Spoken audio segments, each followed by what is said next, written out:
Hello everyone, जय श्री कृष्णा, राधे राधे। तो जैसा कि आज हम श्री कृष्ण जी की पेंटिंग बना रहे हैं जो कि उनका बाल रूप है और ये कैनवास पे बना रहे हैं और इस पेंटिंग का जो साइज़ है वो A4 है। तो इस पेंटिंग को बनाते बनाते आज हम आपको भगवान श्री कृष्ण से रिलेटेड कुछ ऐसे इंटरेस्टिंग फैक्ट्स बताने वाले हैं जो शायद ही आपको पता हो। जैसे कि हमने हर जगह कहीं भी मंदिरों में हर जगह पर भगवान श्री कृष्ण को हमेशा नीले रंग में ही देखा है, नीले रंग या फिर सांवले रंग में देखा है। तो क्या कभी आपका ये विचार आया कि भगवान श्री कृष्ण जो है वो सांवले क्यों हैं या नीले क्यों हैं? तो चलिए बताते हैं कि हमारे जो धर्म ग्रंथ हैं उनमें भगवान जी के सांवले होने की कई मान्यताएं हैं। उनमें से एक मान्यता ये भी है कि भगवान श्री कृष्ण विष्णु जी के अवतार हैं और विष्णु जी का जो निवास स्थान है वो पानी है, वो समुद्र के अंदर रहते हैं। इसीलिए भगवान श्री कृष्ण जी का भगवान जो विष्णु जी हैं उनका रंग भी नीला है पानी की तरह। और नीला होने की वजह से ये भी माना जाता है कि भगवान विष्णु के जितने भी अवतार होंगे वे सभी नीले होंगे या श्याम रंग में होंगे। पहला तो ये था। और दूसरी मान्यता ये भी है कि हमारी प्रकृति में जितने भी तत्व हैं यानी कि जितनी भी चीज़ें हैं ज़्यादातर नीली हैं। जैसे कि हमारा आसमान जो है वो नीला है, यहाँ पर झरने, नदियाँ, समुद्र, पानी ये सभी जो है वो भी नीला है। इस और उनके जो तत्व उनके जो गुण हैं वो हमारे भगवान में भी समाहित है, इसलिए उनका रंग भी जो है वो नीला है। एक तो ये भी माना जाता है।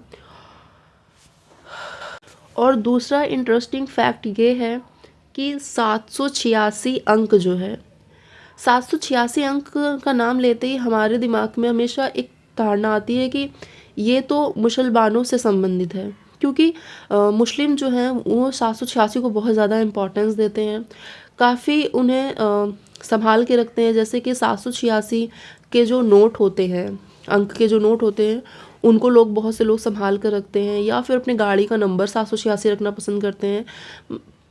और मुसलमान सबसे ज़्यादा इसको वैल्यू करते हैं। इसकी वजह क्या है कि मुसलमानों में 786 का मतलब है, वो लोग 786 को बिस्मिल्लाह का रूप मानते हैं। लेकिन क्या आपको पता है कि ये जो 786 है वो हमारे भगवान श्री कृष्ण से भी संबंधित है? कैसे? तो एक तो ये है कि हमारे हिंदू धर्म में जब 786 को गौर से देखा जाए, यानी कि 786 अंकों को जब हम हिंदी वर्णमाला में लिखते हैं तो इस प्रकार उन्हें जब हम गौर से देखेंगे तो इस प्रकार लिखते हैं जैसे कि वो ओम लिखे हों।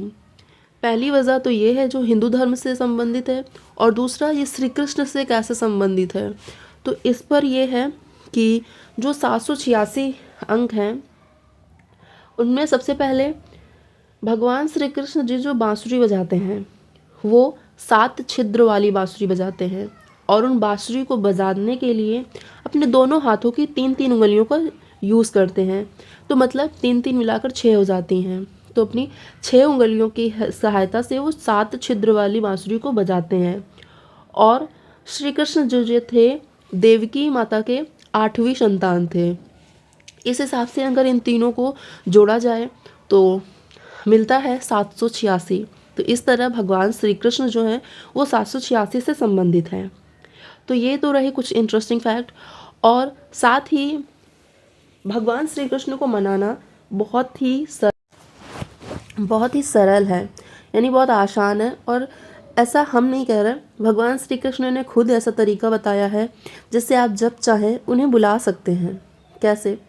तो श्री कृष्ण ने एक बार एक बांस से कहा कि तुम अपने को अंदर से इतना खोखला कर दो ताकि हम तुमको अपनी आवाज़ दे सकें, और उसे ही बांसुरी कहा गया है।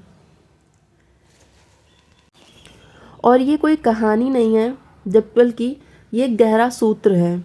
हमारे हिंदू धर्म के अनुसार जब हम वैष्णव मुद्रा, हाथों से वैष्णव मुद्रा बनाते हैं और अपने दोनों अंगूठों से अपने कान के छिद्र को ढक लेते हैं तो हमें बाहर की आवाज़ जो है वो नहीं सुनाई देती है।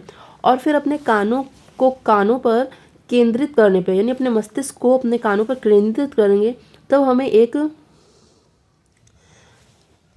हमें एक नाद जो है वो सुनाई देगा। लेकिन अगर हम इसे डेली बेसिस पे प्रैक्टिस करते हैं, यानी कि कुछ दिनों तक, यानी कि 15 से 20 दिन या 30 दिन अगर हम इसको प्रैक्टिस करते हैं, तब हम देखेंगे कि जब हमें जो नाद सुनाई देता था वो धीरे धीरे बांसुरी की तरह सुनाई देने लगेगी। और जिस प्रकार से उस टाइम पर श्री कृष्ण जी जब बांसुरी बजाते थे तो गैया, ग्वाले और जो गोपिकाएं होती थी वो सभी उनकी तरफ आकर्षित होती थी, उसी तरीके से वो बांसुरी भी आपको आकर्षित करेगी और आप मंत्रमुग्ध हो जाएंगे। और तो ये रहे कुछ इंटरेस्टिंग फैक्ट जो कि आपको अच्छे लगे होंगे और शायद आपको नहीं पता होगा, तो जानकर आपको अच्छा लगा होगा। तो तब तक इस बात करते करते हमारी पेंटिंग जो है ये भी कंप्लीट हो गई है। तो ये पेंटिंग आपको कैसी लग रही है कमेंट करके बताइएगा। और अगर आप इस पेंटिंग को बाय करना चाहते हैं तो हमें कमेंट कर सकते हैं। इसकी बाकी डिटेल्स जो है वो हम आपको तभी बता देंगे। तो मिलते हैं नेक्स्ट वीडियो में, तब तक के लिए बाय बाय, टेक केयर, हर हर महादेव।